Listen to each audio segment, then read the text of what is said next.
I just wanted to welcome everyone that's watching, welcome them to Write Night, which is an evening that we started in Hastings in February with New Writing South. They asked us to start that at the Splash Cafe. And last week, Evie, we should have been at the Splash Cafe interviewing you in person about your brilliant new book, The Bass Rock. But unfortunately, a little something like the lockdown thwarted our efforts. So we didn't want to miss the opportunity and wanted to come online. So thank you very much for coming online to talk to us. If anyone, we've got lots of advanced questions and we will try and take more if they come in. If you would like to ask Evie a question, please send it, email it over to Write Night, that's write with a W, no spaces in between, at newwritingsouth.com. That's Write Night at newwritingsouth.com. Thank you. Evie, I think it's really important to just set out some of your achievements. Please do. And start with your debut novel, After the Fire, A Still Small Voice, was shortlisted for the Impac Prize and awarded the John Llewellyn Rhys Prize. Your second novel, All the Birds Singing, won the Miles Franklin Prize, the Encore Prize, and the EU Prize for Literature, and was shortlisted for the Costa Best Novel Awards. In 2013, you were named as one of Granta's Best of Young British Novelists, having previously been named by the BBC as one of the 12 best new British writers. Just wow, that's amazing. And your new novel, The Bass Rock, that we're going to be talking about, was published by Jonathan Cape on the 26th of March when we were all in lockdown. Perfect. The couple of comments that people have made about it, Alex Preston from The Observer said it was a multi-layered masterpiece, vivid, chilling, leaping jubilantly through space and time, a jaw-dropping novel that confirms Wyld as one of our most gifted young writers. And Alice O'Keefe from The Bookseller said, vividly told and compelling, The Bass Rock is beautifully written and powered by blistering force and righteous anger. That's fantastic. How does it feel to have all that read out? Yeah, I tend not to read reviews and stuff. I kind of get a thumbs up or thumbs down from my husband about them, and that's as far as I go. But yeah, that's really nice. Fantastic. So it's interesting to be talking to you online. How is life in lockdown for you? In a lot of ways, not terrifically different to normal life. I'm quite solitary anyway, but yeah, I suppose the homeschooling is, I'm sure anyone who's got kids has discovered that, combined with both parents being at home and both working, is quite intense. So I'm not doing a lot of writing. I'm doing a lot of trying to force a 5-year-old to write a single sentence in a day. But I don't know, there's more reading time, that's something. Fewer hangovers. Love it. So The Bass Rock, I've got to hold it up because the cover is fantastic. And this came out in hardback, as I say, on the 26th of March. So turning to the novel itself, do you want to introduce the novel and tell us something about it? Sure. It takes place across 3 timelines. It doesn't start in the 1700s, but the earliest date is sort of prehistoric, actually. And then the 3 main threads are 1700s, where Sarah has been accused of being a witch and she is trying to escape through the woods. And then there's 1950s, and Ruth has married a man that she's becoming more and more unsure about, in a big house in North Berwick, which is where the Bass Rock is, off the coast of North Berwick. And she's starting to discover that there are some things within the house and within North Berwick that are really unsettling, as well as getting to know that her husband isn't quite who she thought he was. And then in the present day, there is Viv, who is sort of sorting out all the clutter of Ruth's house after she's died. And she's basically a very thinly veiled version of me. And she's kind of rediscovering the things of the house that Ruth was discovering, and trying to work out what they are and where they fit into her family life. Wow. Thank you. Completely multi-layered. I have to say it's an amazing read. Real bugger to explain. Yeah, I think I have to give a shout out to the Printed Matter in Hastings. That's an independent bookshop that hand delivered me my copy when it came out, so that I could read it in advance of our interview. And they're doing deliveries and online orders, so any Hastingers out there, if you want a book, if you want Evie's book, get on there and order it from Printed Matter. So when did you first have the ideas for the novel? Well, I don't tend to have ideas before I'm writing a book. I think on the page. So I'll have some sort of general anxiety about, well, what the hell am I going to write next? And then I find that if I just sit down and write 1,000 words a day, what I'm interested in will come to the top.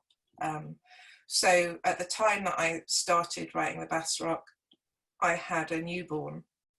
And so I had very short spaces where I could write just while he was asleep. And so it was just whatever was at the front of my mind at that moment for an hour. And I did that kind of writing for, I don't know, 2 years, something like that. And I got all of these different timelines and different characters. And I should say this book is kind of written on the bones of about 2 or 3 other books.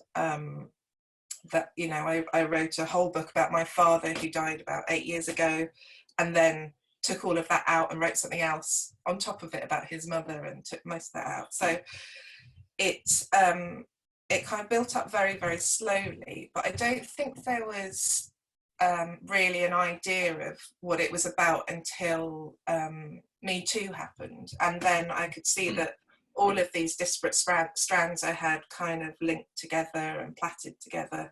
So, and it was really that moment of going, oh, you know, from witch hunting and beyond, things have changed shape, but they haven't gone away. That's brilliant. I love that. And the 3 main stories really do come across as that, and they really do thread into that. So were you writing all 3 at the time when Me Too exploded? Yeah, I think by the time that happened, because I think that was 2016, I had a sort of a manuscript, so about 100,000 words or something, and I was just trying to work out if it was a book or if it was 3 books. And then when Me Too happened, it felt like this kind of, it's about women talking, you know, it's about the power of women talking and what that can do for us, and women listening to their innate witchiness, to their instinct, you know, that moment when you meet someone and the hairs go up on the back of your neck and you just feel very uncomfortable, and we're taught that the polite thing to do is to smile and be kind to them and give them our time and our space and a little part of us, and actually we should listen to that part of us that says, no, this is dangerous and let's get out. Yeah, no, absolutely. I'm really glad that you shared that. I think now it'd be great if you would read something from the novel, if that's okay. So unimaginatively, I'm going to read the start so that I don't have to do a big ramble about what it's about. I was 6, and just the 2 of us, my mother and I, took Bowie for a walk along the beach where she and Dad grew up, the shore a mix of black rock and pale cold sand. It was always cold, even in summer. We wore wool jumpers, and our noses ran and became scorched with wiping on our sleeves. But this was November, and the wind made the dog walk close to us, her ears flat, her eyes squinted. I could see the top layer of sand skittering away, so that it looked like a giant bedsheet billowing. We were looking for cowrie shells among the debris of the tide line. I had 2 digging into my palm, white like the throat of a herring gull. My mother had a keener eye and held 6. I felt the pull of victory slackening. Resting in a rock pool was a black suitcase, bulging at the sides. The zip had split, and where the teeth no longer held together, I saw 2 fingers tipped with red nails, and 1 grey knuckle where a 3rd finger should have been. The stump of the finger, like the miniature ham that I had for my doll's house. The colour had been sucked from the knuckle by seawater, leaving just a cool grey and the white of the bone. It was the bone, I suppose, that made it so much like the tiny ham. I moved my arm to swat something away from my face, and as I did, flies rose from the suitcase in a cloud, thick and heavy. Behind me, my mother, "Another one," she called. I found another one. And then the smell, like a dead cat in the chimney in summer, a smell so tall and so broad that you can't see over or around it. My mother walked up behind me. "What's?" I kept looking at the fingers and trying to understand, my mother pulling me by the arm. Come away," she said, and spitting over and over onto the sand. "Don't look, come away." But the more I looked, the more I saw, and peeking through the gaps between the white fingers was an eye that seemed to look back at me, that seemed to know something about me, and to ask a question and give an answer. In the memory, which is a child's memory and unreliable, the eye blinks. Wow. That certainly didn't need an introduction, did it? It really punches. Did you write that as the beginning, or did it become the beginning later? It came the beginning later. I think the way that I write is such a mess that, and I find beginnings very difficult. I think everyone finds them really tricky. I think that's one of the problems with starting to write a novel, is that you have, even if you know in the front of your brain that this probably won't end up being the beginning, you still are there going, I have to write a killer first line to get me there. And so I try as much as possible just to write from the places that interest me each day. And then once I've built up enough words, then work out where the beginning is. But I think that I did write that very early on. And so it kind of, maybe those pieces are the pieces that I think of as beginnings because they were the beginning for me, but not necessarily in a linear way.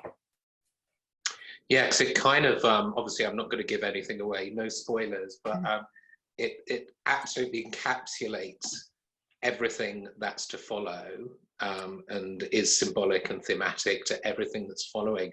So it's just interesting to hear what you're saying, because sometimes as a new writer, you're thinking, oh, I wonder if you wrote that afterwards to kind of fit the rest of the book. But so it's amazing to hear that you're just writing all these pieces and seeing where they land. Yeah, I think, I mean, that the suitcase in particular was important to me because so Ruth, the woman in the 1950s, is a thinly veiled version of my grandmother, and then Vivian is a thinly veiled version of me, and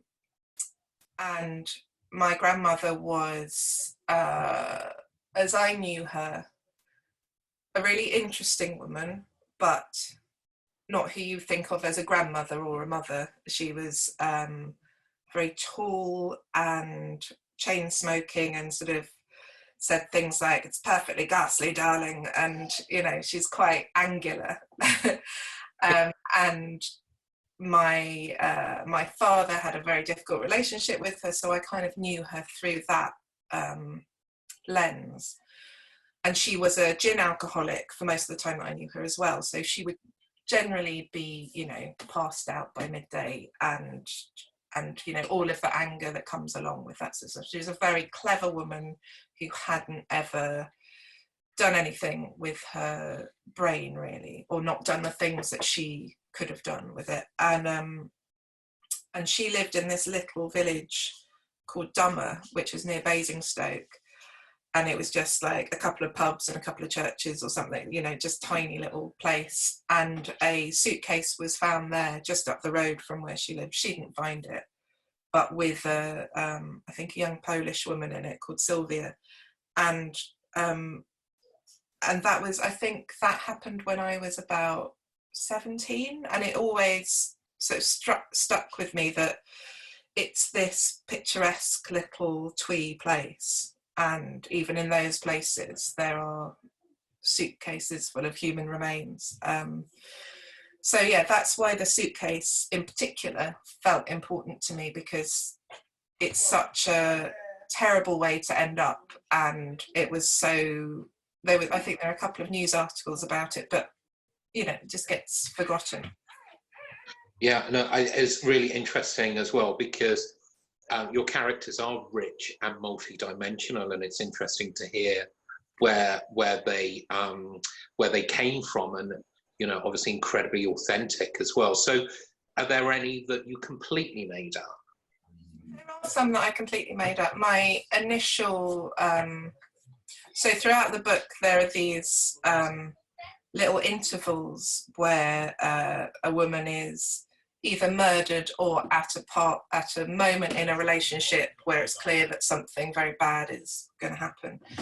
And initially, I tried to make each one of them a real case, and that partly sprang from an Australian map by a journalist called Sherelle Moody, called the Femicide Map of Australia, the Red Heart Campaign. And it's an interactive map with all of these little hearts all over it. And if you click on a heart, you get details of a body of a child or a woman who's been killed by a man, and as many details as she could find about that, and you know, if anyone was prosecuted and what happened.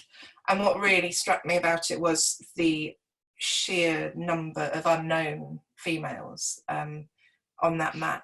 So that led me to think about, you know, all the ones that aren't even a news story. And as we know, statistically, it's there's a lot. So so that's kind of the cheery, the cheery angle. No, but really important, and you present it unashamedly, as you should do, because they're facts and figures. So we were talking about not Ruth a little bit, but some of Ruth's sections. I absolutely love how you give us some insights in Ruth's section, a bit of detail, which helps us for something that we've read but maybe not understood in Viv's section. And it's such a great way to give us flashbacks, but they're not flashbacks because we're reading them when they actually happened in Ruth's section. So I think I might know the answer to this from what you said, but did you plan it that way, or how does it happen? Because it's just really great to read. Thank you. I think in all my books, I'm very interested in echoes, especially within families. My first book, After the Fire, A Still Small Voice, was about the trauma of war and the trickle-down effect on different generations of Australian men. And so I was really keen on the idea that there are these men who do exactly what their fathers did, even though they felt brutalized by their fathers, and you know, we feel ourselves as parents doing the same to our kids. And then in All the Birds Singing, I was interested in a sort of flashback thing, and I don't know, I'm just I love that thing in movies where there's something in the background that you don't have to see it, but if you do see it, it kind of gives you this almost like telescoping. It makes you understand things on a different level, and that's what I tried to do. I think the place actually you got it from was, I don't know if you remember Ghostwatch. Where, yeah, that's one of my favourite things. And I remember watching, I think it was 91, so I would have been 11, and while you were watching Star Quiz, watching Ghostwatch. And there's something about the fact, you know, looking back at it now, it's so cheesy, but there are just these things that some viewers see, and it doesn't matter if they don't, because they get caught up in the hysteria of everything. So I love putting things like that in the book, that it doesn't matter if you don't pick up on it, but it might at some level kind of register. Yeah, no, definitely. Thank you. The Times interview said that it's like Ali Smith. You were like Ali Smith crossed with Fleabag. I wondered what you made of that. I mean, that's so nice. It's so nice. I think. I mean, I'm really thrilled. I love both of those writers. I think. I don't know, but you can never, like, it's so nice that somebody got that from it. But you can never really believe that stuff, you know. It's just about whittling away on your own, and if you suddenly start going like, well, I'm Fleabag mixed with Ali Smith, then you're in trouble. I know, it's lovely. Yeah, I thought it was really cool. Like, and it encapsulated exactly, you know, it's great literary contemporary writing, but really accessible, but with a strong female perspective. I thought you couldn't actually put it any better. I love that. I wish I'd come up with it.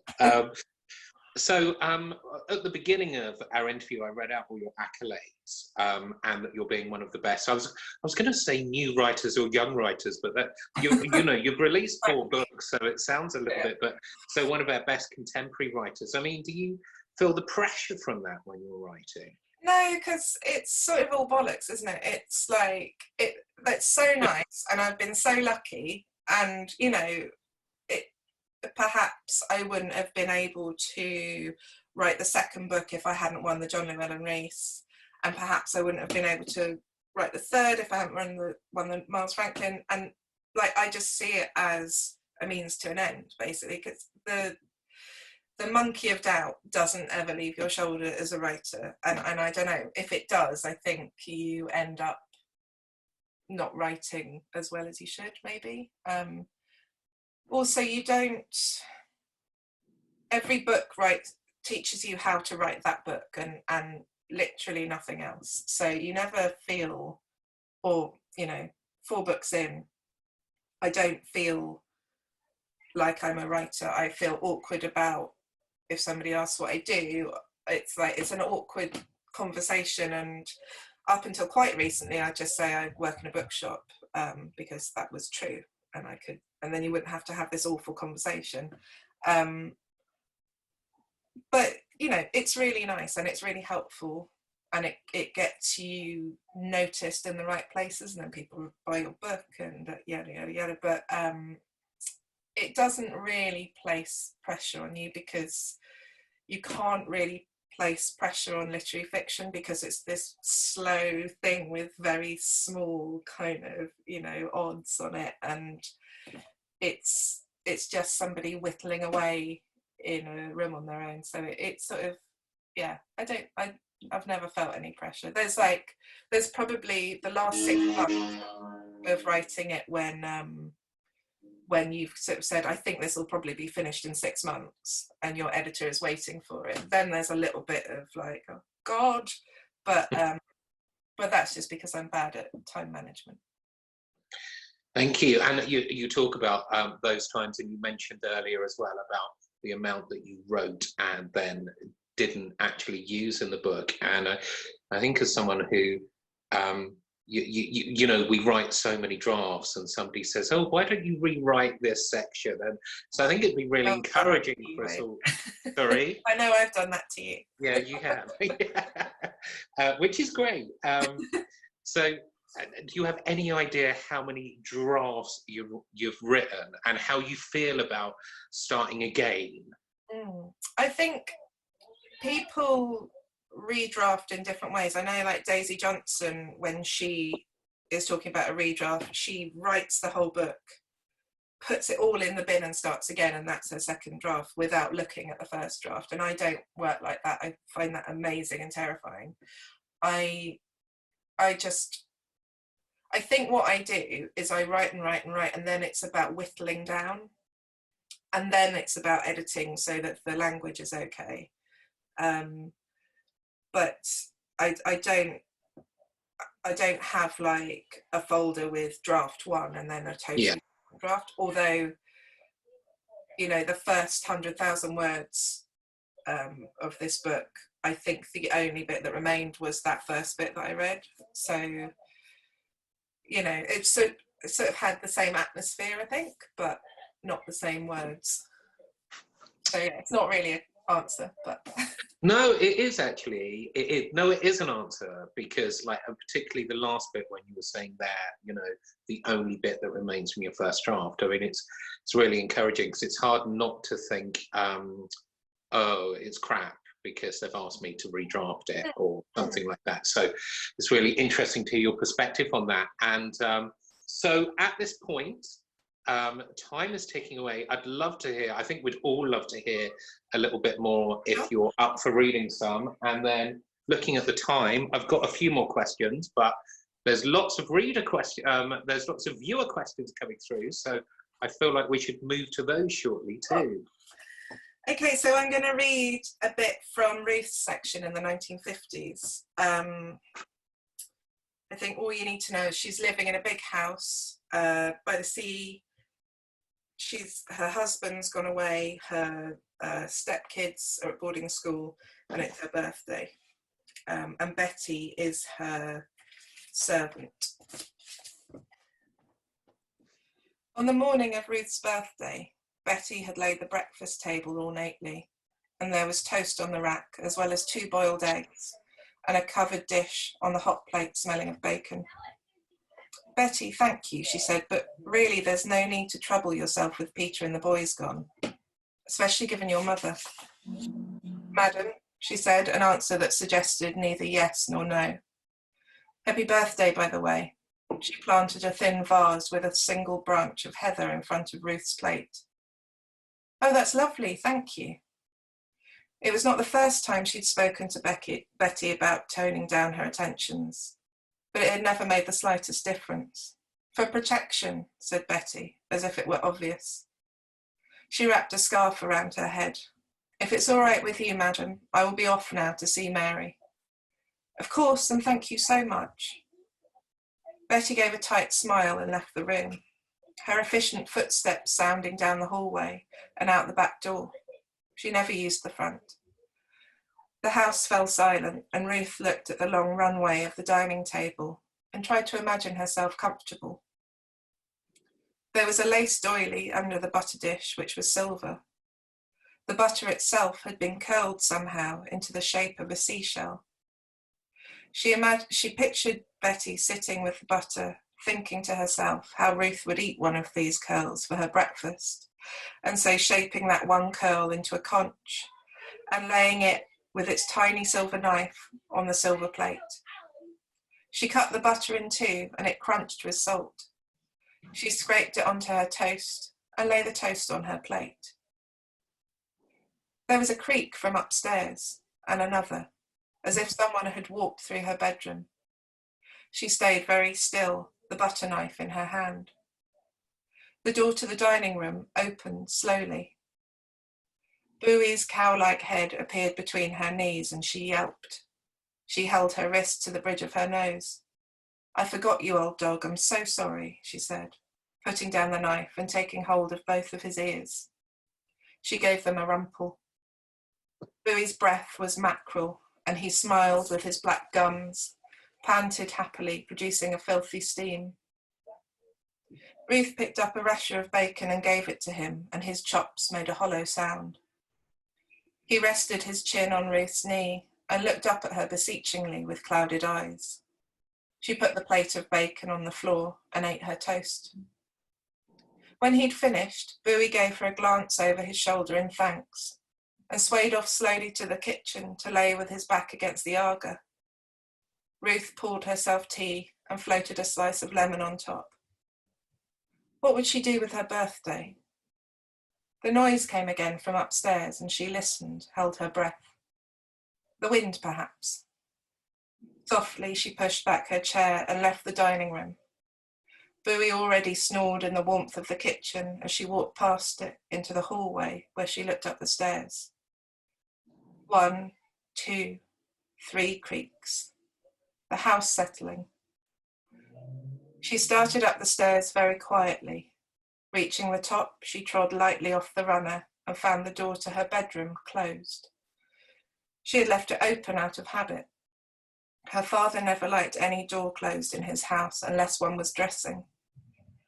But Betty could have shut it. She was much more the door closed type. The sooner Ruth looked inside, the sooner her fast heart and sense of dread would be revealed as childish nonsense. She opened the door. The room was empty. She did not see the girl standing by the window. She did not see her red hair and white face, and the dark hollows of her eyes, or the rags she was dressed in, her bare, angular feet and the bones of her hands protruding out like sticks.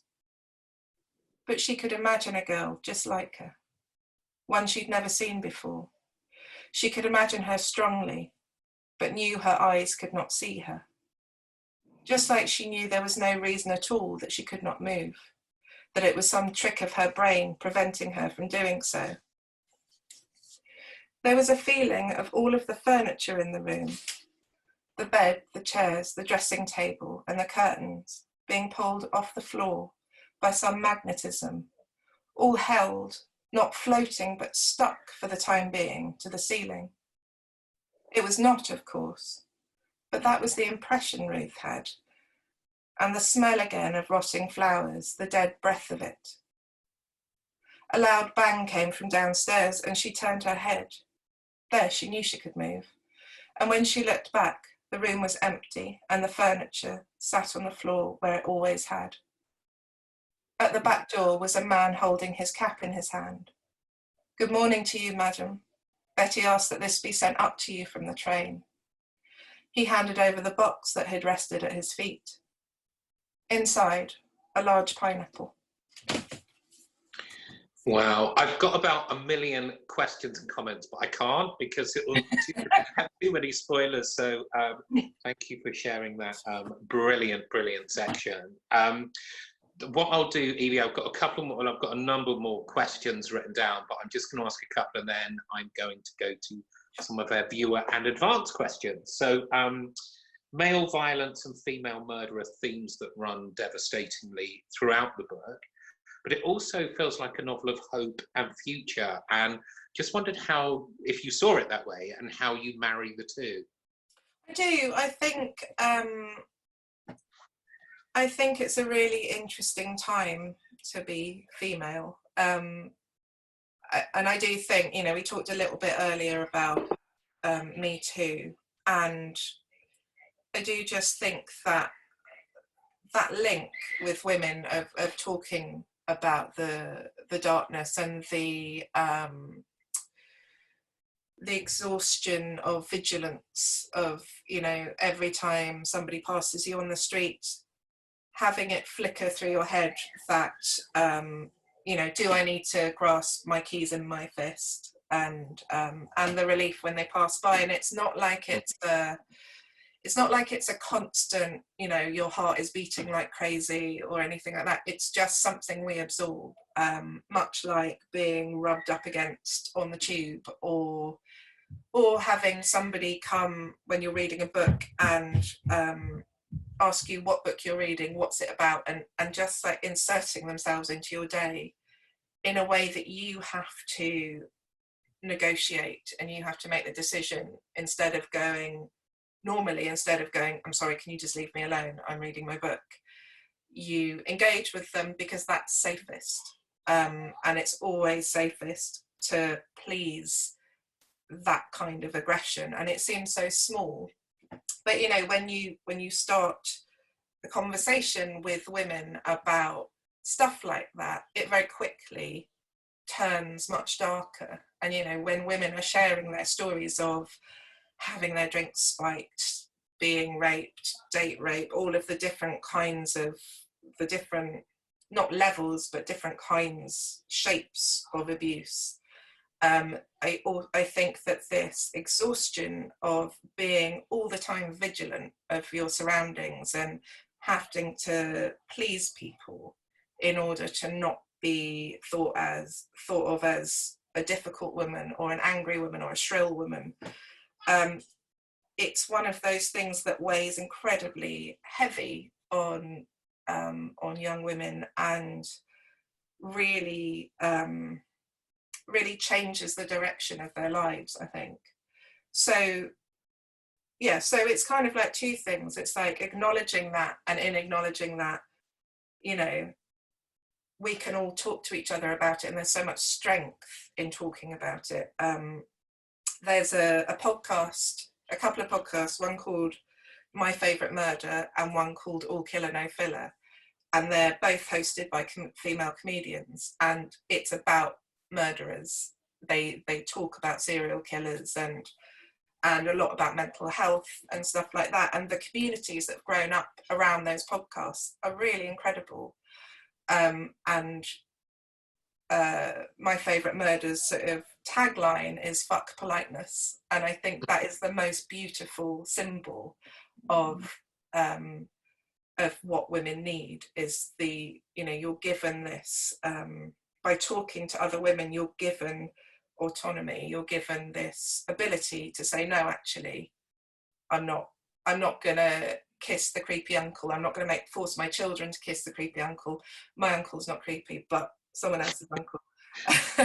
You know, but just following female witchiness and allowing it, rather than tucking it all away and assuming it's something unnatural, assuming it's something hysterical, because it's there for a reason. It's a survival instinct. Thank you. I don't know if I can ask you my last question now after that, because no, because it's a silly one. So let's go to some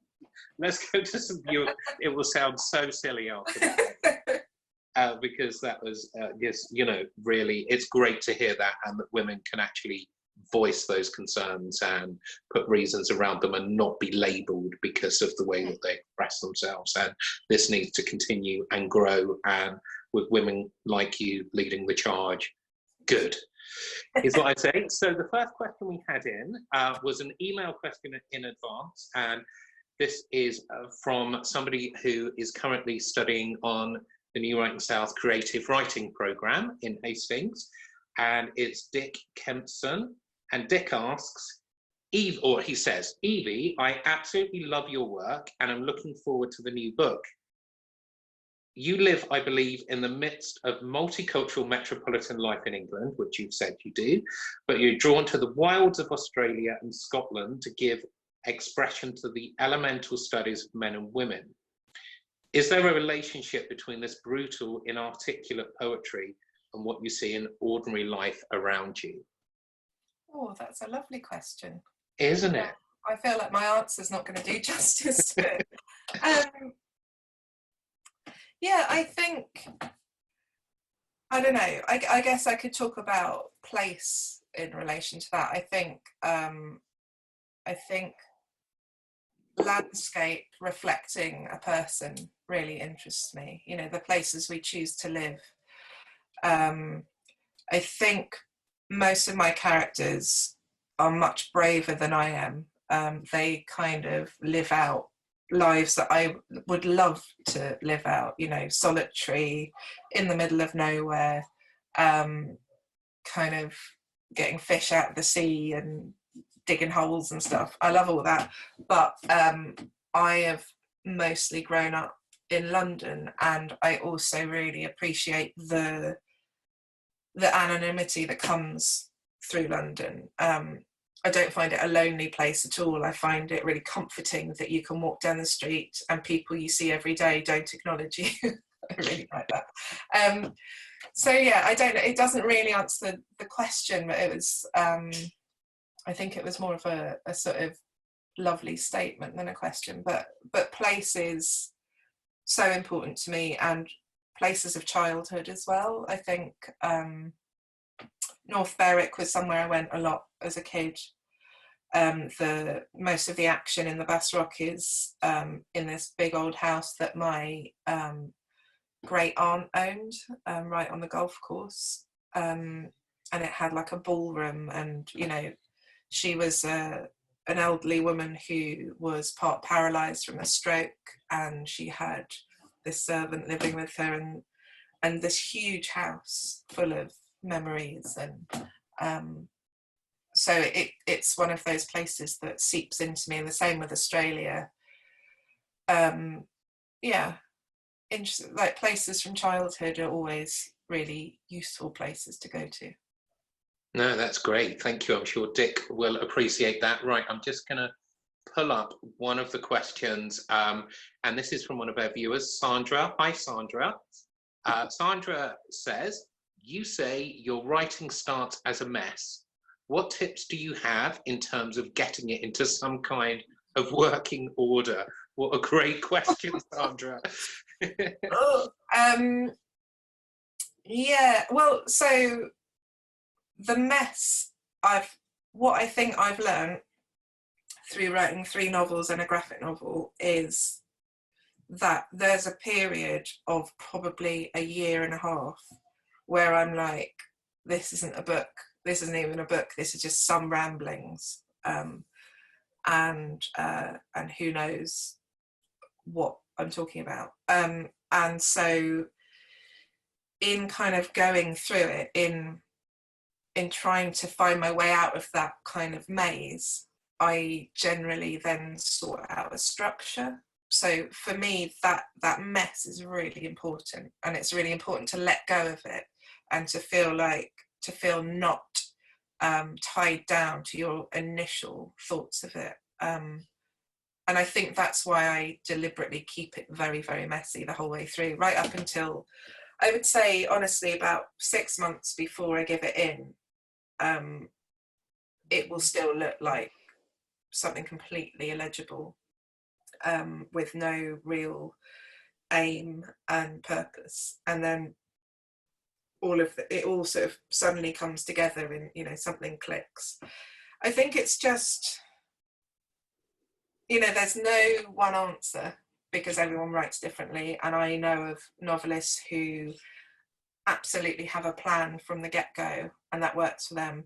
For me, there's comfort in trusting the process and trusting that even if right now I don't know what I'm doing, some part of me is beavering away, and it's just I'm not aware of it, and it will all be all right in the end.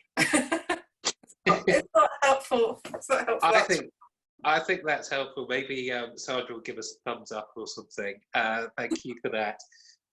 So just going back to one of our advanced questions, this is from one of our Right Night regulars called Matt Searle. He says he's noticed in the bit of Bass Rock he's read so far that you comfortably change perspective and era without it being either too jarring or too overstated. I wonder if this was something that flowed naturally in early drafts or whether it was a conscious effort in later development. Oh, I don't know. I think I always jump. I have so far always jumped between timelines. I'm a big believer in trusting your reader, that they are up for doing a little bit of work. you know, there's a certain amount of hand holding, especially at the beginning of novels, that you have to do, otherwise it's not enjoyable confusion. But I'm comfortable that if somebody is somebody trusts the writer, that they enjoy the voice, that they will go with the more confusing bits and the jumps between time. I also think I try and take a sort of leaf out of filmmaking, that when you jump to a new scene in a film, they don't necessarily, they might kind of do a little "it's 1977" down the bottom of the screen or something, but that's probably about all of the information they'll give you. And I'm quite a fan of giving little away, but enough that it's still enjoyable. So I think it was deliberate, but that's just how I write, I think. No, thank you very much for that. That's great. I've got two questions here that are quite similar, so I'm going to read them both together if that's not too confusing. So a question from Alison Soleimani, which is, does social isolation inspire you or conspire against your creativity? Hold that. And then we've got a question from Hannah Vincent, who's watching us now. Writers, so is Alison, writers are familiar with self-isolation. How are your concentration levels for A, reading, and B, writing? I'm interested in whether you think the current shock we are all experiencing is having an effect on our creativity and production levels. I think it's a really interesting question, and I think it definitely is. But so personally, I haven't written a thing since this has all started. It's too distracting, apart from the fact that my husband and son are in the next room sort of shouting. It's not how I would normally write, but also my head is not in that space at all. Whereas normally I would be like, well, it doesn't matter, just sit down and write 1,000 words. This is such an unprecedented, weird time. So yeah, my advice to my students has just been like, you know, don't feel bound to respond to this now. I think a lot of the time it's looking back on stuff that creative sort of things start flowing, and while it's really useful and could be really helpful to like note down things in a factual way, like how your day feels changed and that sort of thing, I don't think people should expect too much from themselves, and just frankly give yourselves a break. That's really encouraging. Thank you. Have a question from one Ian Williamson, who is asking, how much do you show your writing to other people as you write? Not very much, is the answer, Ian. I get to a point and then I show my husband, which I don't know how usual that is. We met on a creative writing MA, so we kind of met seeing each other's guts anyway. And he's a very prominent editor and very good at it, and so he's incredibly brutal. So I thought he's really useful because I know that he's not going to let me go to the next step unless it is ready to go to the next step. So what I'll probably do is 30,000 words maybe, and then I might show him because I like talking to him about it, and you know, we're both interested in books. So but yeah, he's my first reader, and then once I've got a draft I'll show my agent, and then once I've done edits from that draft it goes to my editor. But those are the three people who see it before it's published. Thank you very much. Right, I'm just going to pull up another question. We have one here from Coral. Hi, Coral. When you first started writing, did you think you would become an author? Did you believe in yourself that you would do it? No. No, I I can remember the first time I wrote a short story that gave me the satisfaction of creativity that I was after. I used to want to be a painter, and I was quite bad, but I tried really hard. But I was all right at drawing, but I never really mastered paint. And there was something in painting that, you know, as a teenager, I would stay up through the night doing a painting.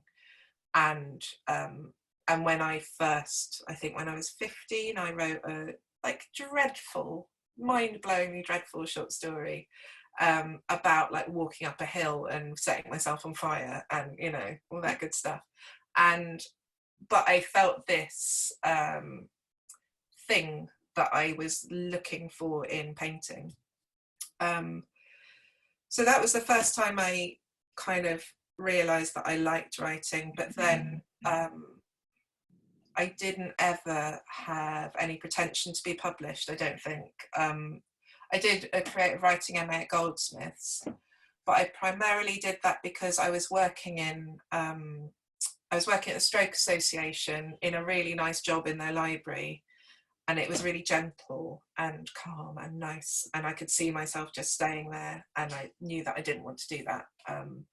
So as a reason to leave, I did a creative writing MA, and with the idea that if I could express myself better on the page, I might get a better job, maybe journalism or something.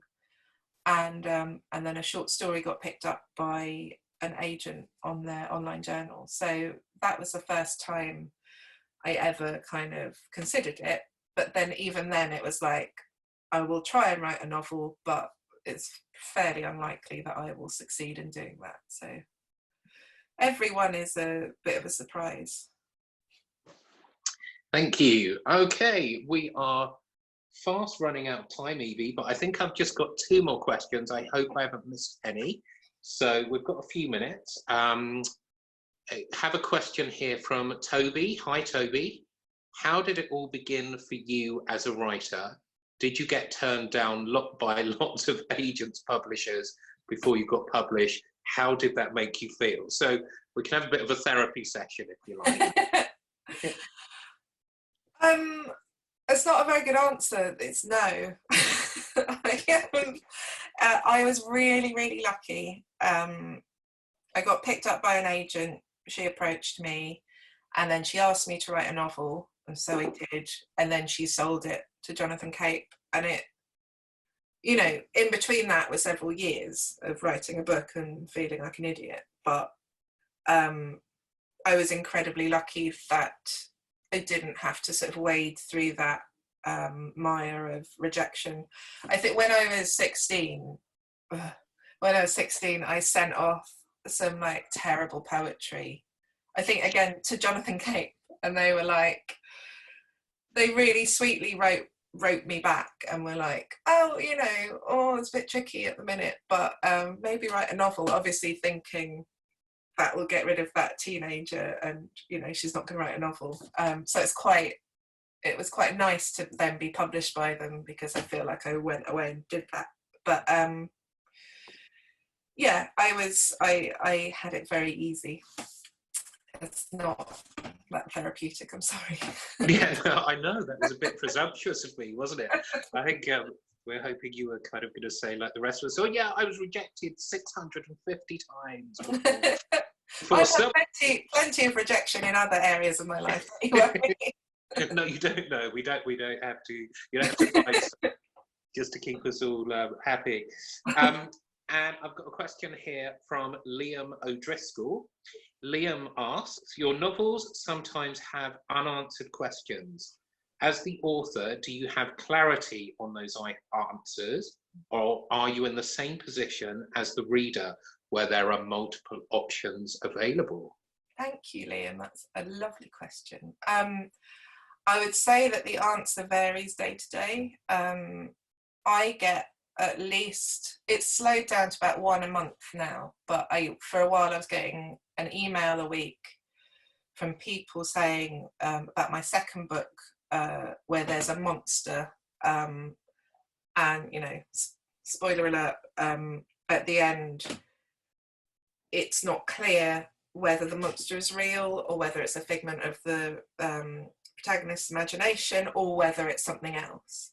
And I get these like quite sniffy emails being like, I was enjoying your book and then I got to the end and I'm really quite annoyed now. Can you just tell me what the monster is? And my answer is that the point is that it depends who the reader is, what that monster is.